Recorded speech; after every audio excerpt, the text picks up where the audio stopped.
बीच में एक मिनट, बोलिए भारत माता की, बजरंग बली की। थोड़ा इधर स्थान देना। अपने बीच में इस गुड़ामालानी की धरा पर पहली बार पधारे हैं आदरणीय भुवनेश्वर सिंह जी, अतिरिक्त जिला कलेक्टर बालोतरा। भाई साहब का स्वागत है, अभिनंदन। एक बार तालियां बजा करके स्वागत करिए। इनके साथ में है अतिरिक्त पुलिस अधीक्षक नितिन जी भाई साहब, जो बाड़मेर के एडिशनल एसपी है। आज पूरे समय स्वतन भोगुड़ा भोगटगा खड़ी दे हमें टोली मार। आदरणीय हेमाराम जी के जो बाइक है, गाड़ी है, गाड़ी के अंदर विराजमान है। तो आप दो बंधु इधर से जाकर के, हाँ एलटू साहब बता रहे ऊपर आ जाओ। अरे आप आ जाओ। ठीक है। सुनो नौजवानों, आपका जोश काबिल तारीफ था। थोड़ा 10 मिनट के लिए धैर्य रखें। जिन जिन मांगों के साथ प्रशासन के साथ सहमति बनी है वो आपके सामने रखेंगे। इस पूरे मामले के अंदर अतिरिक्त जिला कलेक्टर बालोतरा, अतिरिक्त पुलिस अधीक्षक बाड़मेर और बालोतरा दोनों आए, मुख्य अधिकारी अपने बीच आए हैं। तो उनकी गरिमा को बनाए रखना अपना काम है और अन्नदाताओं को परेशान करने का उद्देश्य अपना नहीं था। लेकिन 9 दिसंबर की वार्ता हुई, उसमें कहीं न कहीं प्रशासन की गलती की वजह से आज फिर से अन्नदाताओं को सड़कों पर उतरना पड़ा। लेकिन मैं आप नौजवानों और किसानों को भरोसा दिला रहा हूं कि इन मांगों पर भी अगर सकारात्मक सहमति नहीं बढ़ी तो अपन सब अन्नदाता मजबूत है, फिर से सड़कों पर जरूरत पड़ी तो उतरने के लिए तैयार रहेंगे। बीमा कंपनियों की बदमाशी है पूरी तरह से। आज एडीएम बालोतरा ने पूरी तरह से आश्वस्त किया है, अगर बीमा कंपनियों ने अपनी दादागिरी को ठीक नहीं किया तो अपन सब मिलकर एग्रीकल्चर इंश्योरेंस कंपनी की दादागिरी को खत्म कर देंगे। जिन जिन बातों, सुनो नौजवानों, बैठ जाओ आराम से। हेमाराम जी आ गए मंच पर। हेमाराम जी को कितना टाइम लगेगा? जल्दी बुला लो साहब को। फिर जिन बातों पर सहमति बनी है बैठ जाओ ना आप। सरपंच साहब बैठाने का प्रयास करो। देखिए आज प्रशासन ने किस तरह से अन्नदाताओं को सुबह से परेशान किया, लेकिन आप सब किसान के बेटे हो और बहुत मजबूत हो। मैं धन्यवाद देना चाहूंगा गुड़ामालानी के एक उस क्रांतिकारी भगत सिंह की भूमिका में चलने वाले नौजवान का, मेरा पिता तुल्य किसान का, जो पिछले 10 से 12 घंटों से अपनी मांगे मनवाने के लिए निरंतर इसी गुड़ामालानी की धरती पर डटा हुआ है। आप सबको नतमस्तक प्रणाम। अब हेमाराम जी आए, हाँ एडीएम सर साहब आने के बाद में करें तो एडीएम सर और अपने बीच ही हैं, क्योंकि हेमाराम जी अपन सबके सम्माननीय हैं, यहाँ धरने के अंदर उपस्थित थे। तो वो आ जाए तो उनके बाद जिन जिन मांगों पर सहमति बनी है वो रखेंगे, ठीक है ना? तब तक बैठे हो ना आराम से। और आप सबको जिस प्रकार आप अनुशासन के साथ आए, प्रशासन बार बार चाह रहा था कि आज माहौल गड़बड़ हो, लॉ एंड ऑर्डर बिगड़े, कानून व्यवस्था बिगड़े, लेकिन मैं धन्यवाद देना चाहूंगा किसान पुत्रों को, हनुमान बेनीवाल की सेना को, जिसने धैर्य और अनुशासन रखा और अभी तक अनुशासन के साथ खड़े हैं। प्रशासन के दिमाग के अंदर आज भी और आगे भी अगर कोई गलतफहमी होगी तो वो गलतफहमी दिमाग से निकाल लेना। जब भी जवानों पर, किसानों पर आप सत्ता के दम पर कुठाराघात को करने की कोशिश करोगे तो मालानी का नौजवान और किसान ईंट का जवाब पत्थर से देने के लिए तैयार है। क्या तैयार हो नहीं हो? इस प्रकार आप किसान की आवाज को दबा नहीं सकते, अन्नदाताओं की आवाज को कमजोर नहीं कर सकते। मैंने पहले भी आपको कहा था और अभी भी कह रहा हूं, हमारे संघर्ष के साथी हरिराम जी जाजड़ा, प्रधान बिजला राम जी, प्रहलाद जी सियोर, हरदाराम जी, निम्बाराम जी पटेल, जितने भी क्रांतिकारी साथी है उनको मैं नतमस्तक प्रणाम करता हूं और आप नौजवानों और किसानों की जोश और उत्साह को प्रणाम करता हूं। साथियों, डरेंगे नहीं, आगे भी आप लोगों को जब जब आवश्यकता पड़ेगी अग्रिम पंक्ति के अंदर खड़े रहकर आपके मान सम्मान, किसान के मान सम्मान और स्वाभिमान को जिंदा रखेंगे। न डरेंगे, न झुकेंगे, न आपके लिए हमेशा खड़ा रहेंगे। ये वादा आज इस मालानी की धरती से आपको दूसरी किसान ट्रैक्टर रैली पार्ट 2 में करके जा रहा हूं। प्रशासन ने सत्ता के डर पर शासन प्रशासन ने हमें दबाने का प्रयास किया पिछले 2-3 दिन से कि इन किसान का जो अगुवाई कर रहे हैं इनको हम कुचल देंगे। लेकिन नौजवान और किसानों को मैं फिर से प्रणाम कर रहा हूं कि आपने सोशल मीडिया पर, धरातल पर ताकत के साथ खड़े रहे और आज उनको बता दिया।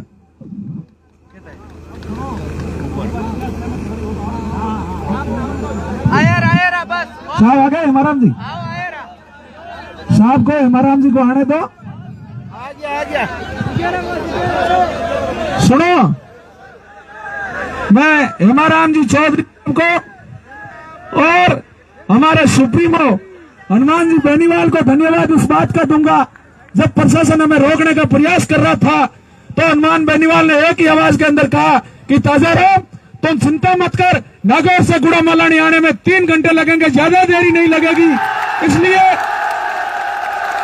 इसलिए सारे रास्ते खुल गए और अपन अपने स्थान पर पहुंच गए। ठीक है कि नहीं है? आप लोग अब जिन बातों पर अपनी सहमति बनी है, मैं निवेदन करूंगा एडीएम बालोतरा से कि वो अपने किस अधिकारी से जिन बातों पर सहमति बनवाई है उनसे बुलवा लेंगे, फिर सहमति अपन बाद में प्रकट कर लेंगे। आदरणीय एडीएम जिला कलेक्टर बालोतरा।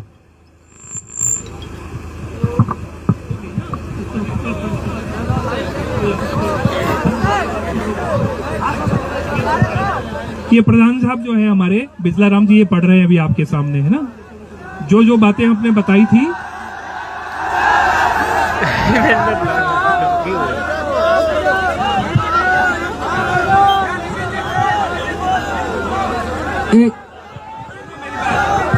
अरे सुनो भाई, सुनो, अभी हमारी जो समिति गई थी प्रशासन के साथ वार्ता करने के लिए, तो जो हमारी मांगे थी उन मांगों पर प्रशासन और हमारी जो संघर्ष समिति के सदस्य साहिबान बैठकर करीब 3 घंटे तक वार्ता की और सारे 1 to 1 बात की, जिस पर सहमति बन गई है। इसके लिए आपके संघर्ष को तमाम जो साथी सुबह से लेकर अब तक विराजमान है, आप सबको बहुत बहुत बधाई, शुभकामनाएं। अब जो जिन शर्तों के आधार पर सहमति बनी है वो सहमति पत्र पढ़कर जो है एडम साहब का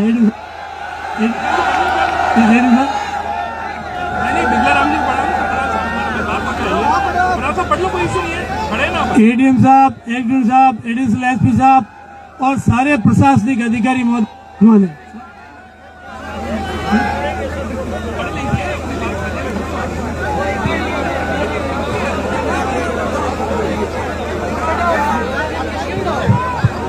बोलिए भारत माता की।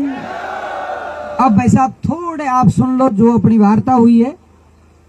अतिरिक्त जिला कलेक्टर आदरणीय भुवनेश्वर जी की अध्यक्षता में एक मिनट भाई साहब पत्रकार साहब, मेरी जो अपनी मुख्य मांगे थी उन पर सहमति बनी है, आपके सामने हम पढ़ करके सुना देते हैं। पहला था अपने वर्ष 2022-23 रबी की फसल के खराबे के शेष आदान अनुदान की जल्दी भुगतान किया जाए। आपको पता है आप सभी अन्नदाताओं की मेहरबानी से कल 90 करोड़ रुपए आ गए हैं। ये जल्दी ही जितनी प्रक्रिया लगेगी जल्दी ही सभी किसानों के खाते हैं वो वेरीफाई करके तुरंत ये खाते में डालेंगे। पहली ये थी। दूसरी थी नोखड़ा तहसील के आदान अनुदान अभी तक जारी नहीं हुआ, उसमें केवल कम है, ये फोन रखना, तो वो भी है। एडीएम साहब अपनी तरफ से वो बात जयपुर साहब कह रहे हैं कि मैं खुद चल करके आपके गुड़ा के जो ये पैसे बसे इसके लिए और अन्य हैं, मैं खुद चल करके वहां जयपुर जाकर के आपका जितना जल्दी हो सके उतना जल्दी करवाऊंगा। एक मिनट भाई साहब, अरे नहीं 90 करोड़ आए हैं जो, अरे नौखड़ा का तो अभी तहसील का कोई इश्यू चल रहा है इसलिए, ठीक है। एक मार सुन लो। अब है फसल बीमा, एक मिनट भाई साहब सुन तो लो। अब दूसरा है वर्ष 2022-23 की फसलवार ग्राम पंचायत व सीजनवार भुगतान योग्य क्लेम की सूची जो अपनी AIC जो प्रधानमंत्री फसल बीमा के निमित्त अपना बीमा काट रही है, उसके आंकड़े जितने भी है अपने क्रॉप कटिंग के हैं, जिनके ग्राम पंचायत वाइज किस किस फसल का पैसा किसान के खाते में गया है, वो सोमवार को ADM साहब के वहां कार्यालय में जयपुर जो बैठता है पूरे राजस्थान का हैंडल करता है, वो आकर के साहब से मिलेंगे और वो आंकड़े भी लेके आएंगे। वो आंकड़े अपने को देंगे ना, अपना ग्राम पंचायतों में सस्ता करवाएंगे जो जो किसानों के हैं। और है वर्ष 2022-23 की फसलवार ग्राम पंचायत सीजनवार रिजेक्ट क्लेम की सूची। इसमें जिन किसानों के 2019, 22 और 23 तीन वित्तीय वर्ष में जो बीमा क्लेम करवाया था और नहीं आया है, जो रिजेक्ट है अभी तक पेंडिंग पड़ा है, उनकी भी लिस्टें अपने को सोमवार को वो आएंगे, उस समय ADM साहब से मिलेंगे और अपने को वो उपलब्ध करवा देंगे ग्राम पंचायत वाइज किस किस के हैं, तो तुरंत वो लिस्टें आप तक पहुंचेगी और उसकी पूरी की पूरी हम जिनका नाम है जिस ग्राम पंचायत उनसे व्यक्तिगत संपर्क करके अपन तुरंत करवा के उनका रिजेक्ट है, जो पैसे बकाया है रिजेक्ट हुआ उसका डलवाएंगे। अब पंचायती राज में जैसे सुअरों की अपने सबसे बड़ी समस्या थी, अब बंडीरा, ठीक है, तो उसकी पंचायत समिति गुड़ामालानी की नीलामी सूचना कल अखबार में हो गई थी, लेकिन इसके अलावा 3 और पंचायत समितियां दोरीमन्ना, पायला और आडेल, इनकी तुरंत निविदा निकाल करके और खुली बोली बोल करके टेंडर देंगे, ये भी जल्द ही कर लेंगे। इसमें से गुड़ा की तो हो गई, तीनों की है। इसी जो आज अपना बालाजी का दिवस है, 3 दिन वर्किंग डे है अभी, तो 3 दिनों के अंदर अंदर ये अपने को वो निविदा के लिए विज्ञप्ति दे देंगे और तुरंत कर लेंगे। अब है एक अपने पट्टों की जांच चल रही थी, उनकी 48 पट्टों की जांच आ गई है, सुबह अपने को रिपोर्ट वो दे देंगे। अब राजस्व विभाग की जो सबसे बड़ा अपने आदान अनुदान और बीमा क्लेम के बाद सबसे बड़ा यदि किसानों के साथ कुठाराघात हुआ, वो हुआ अपने जो पिछले 50 वर्षों से किसान अपने हक और अधिकार की लड़ाई लड़ने के लिए जिस स्थान से अपना आवाज बुलंद करता था, उसको जो वो बैठे उनको कल सुबह ही तहसीलदार साहब और SDM साहब और डिप्टी साहब उनको कल ही सुबह साफ कर देंगे। अब दूसरा रहा, अब एक और कहेंगे, अब बिल्डिंग पक्की बन रही है, जो अभी 4 महीनों में भूमाफिया ने अतिक्रमण किया उसका स्टे आ गया है, नोटिस उसको दिया गया है, उसमें तहसीलदार साहब पार्टी है, उसकी मॉनिटरिंग करके स्टे तोड़वा करके उसको भी ध्वस्त करेंगे। अब वो न्यायालय का अब स्वतः सबसे बड़ा है भारत सरकार का एक संस्थान है अपने, उसमें आपको पता है आदरणीय हेमाराम जी का भी बहुत बड़ा रोल रहा है, उसको खुलवाने में कृषि विज्ञान केंद्र, जो प्रत्येक किसान अपने फसल के बारे में अन्य कोई भी पशुपालन है उनके बारे में अच्छी जानकारी प्राप्त करके आधुनिक खेती करे, उस जमीन के ऊपर अतिक्रमण है उसको पुनः कल वहां से रिसीव लेकर के परसों पुनः चिन्हित करके तुरंत 2-3 दिन के अंदर जो अतिक्रमी उनको तुरंत हटाएंगे।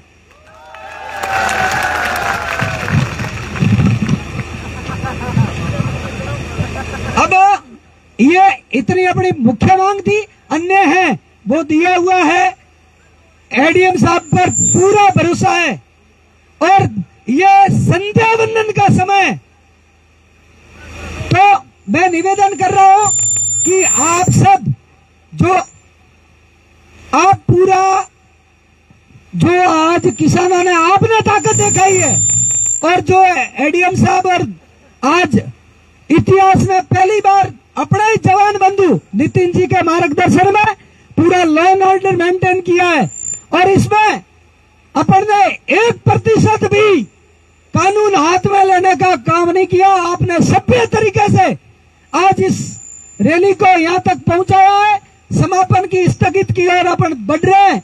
इसलिए प्रशासन ने कहा है आज के बाद कोई भी राजनीतिक द्वेष भावना से या इंटेंस से किसी भी नागरिक को परेशान नहीं करेंगे। इतनी बातें हुई है। अब साहब आए हैं, ये मैं हाँ, अब एक बार इतना हुआ है। अब मैं प्रहलाद जी को देता हूं दो। भारत माता की। अभी जो बिजला राम जी ने बताया था, सामने से थोड़ी सी असहमति आ रही थी, उसको मैं थोड़ा सा स्पष्ट करता हूं। आदान अनुदान के बारे में जो 90 करोड़ आ गए हैं वो तो तुरंत करना ही है। इसके साथ में स्वीकृत 31 करोड़ और है, वो एडीएम साहब 3 दिनों में 4 दिनों में जयपुर जाकर के उसकी पुनः स्वीकृति करवा कर वो भी लाने का कह रहे थे। वो असहमति कारण ये था, तो वो भी आ जाएगी। इसके बाद में जो रिजेक्टेड पॉलिसी का बीमे का कहा था, रिजेक्ट पॉलिसी के इसके लिए लिस्टें आएगी। आप सभी को पंचायत स्तर पर या संपर्क में रह करके, क्योंकि पिछली बार मैंने देखा था ऐसे बहुत सारे किसान थे जिनके 1.5 लाख 2-2 लाख का 1 साल का 2 साल का बीमा क्लेम किसान की जानकारी के अभाव में बीमा कंपनी ने नहीं दिया। रिकॉर्ड में बता दिया, हमने किसान को दे दिया लेकिन किसान के खाते में नहीं आया था। तो ऐसे किसानों की लिस्ट भी आपके पास में आएगी। उस लिस्ट के आधार पर आपको पता चलेगा कि वास्तव में मेरे बीमा कितना बाकी है। इसको लेकर 2 घंटे तक बहस लिए और एडीएम साहब ने इसको बहुत बड़े पॉजिटिव तरीके से लेकर के इसका समाधान कैसे निकले, वो लिस्ट कैसे निकले, उसके ऊपर बहुत बड़ी बातें हुई है। वो जानकारी मैं आपको समझाने का प्रयास कर रहा था। धन्यवाद। अभी मैं आदरणीय अपन सभी के पूर्व में कैबिनेट मंत्री रहे और 50 वर्ष तक इस गुड़ामालानी की सेवा की है, अभी भी इस समय अपने बीच में उपस्थित है। तो मैं निवेदन करना हूं मंत्री जी से, भाई साहब आप भी अपने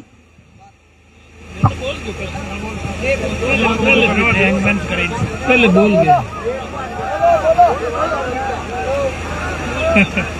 कोई बात नहीं,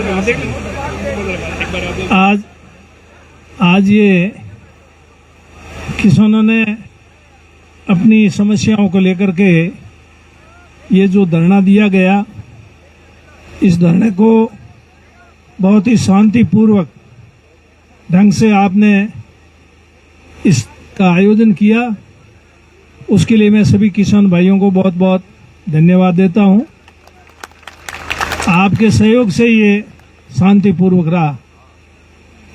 मेरी एडीएम साहब नहीं, एसडीओ साहब और एडिशनल एसपी साहब नहीं,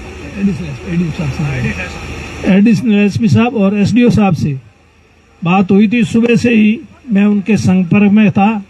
मेरे पास ताजाराम जी का फोन आया था, तो ताजाराम जी पूरी तरह से मेरे संपर्क में थे और मैं भी इनके संपर्क में था। अभी आपने जो मांगें बताई, जिनका सहमति बढ़ने की बात कही, ये सारी बातें के बारे में एसडीओ साहब से मेरी बात हुई थी विस्तार से।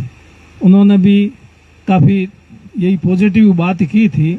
तो मैंने कहा अगर ये बात है तो ये आप पहले कर देते तो ये नौबत नहीं आती, लेकिन आपने पहले इस पर ध्यान नहीं दिया। 90 करोड़ रुपए की बात की तो उसका भी मैंने कहा ये आप थोड़ा पहले ही कर देते। आपको पता लगा कि 20 तारीख को ये हो रहा है और कल आपने ऐसा किया है, तो ये आपने इनको मजबूर किया ये धरना देने के लिए। ये बात मेरी एसडीओ साहब से भी हुई और एडिशनल एसपी साहब से भी हुई। मेरे पास इनके फ़ोन आए थे ताजाराम जी के और भी बहुत सारे लोगों के कि हमारे ट्रैक्टर आने नहीं दे रहे। ये एडिशनल साहब बैठे हैं, यहाँ मौजूद है। मैंने एडिशनल साहब एसपी साहब को कहा, मैंने कहा मेहरबानी करके आपको अगर इस मसले को हल करना है तो आप रोको मत ट्रैक्टरों को, इस तरह से रोक करके आप आग में घी डालने का काम कर रहे हैं। ऐसा मत करो। तो फिर एडिशनल एसपी साहब ने कहा हम ट्रैक्टर किसी का नहीं रोकेंगे, आने देंगे। यही बात हुई। एडिशनल साहब कहाँ है?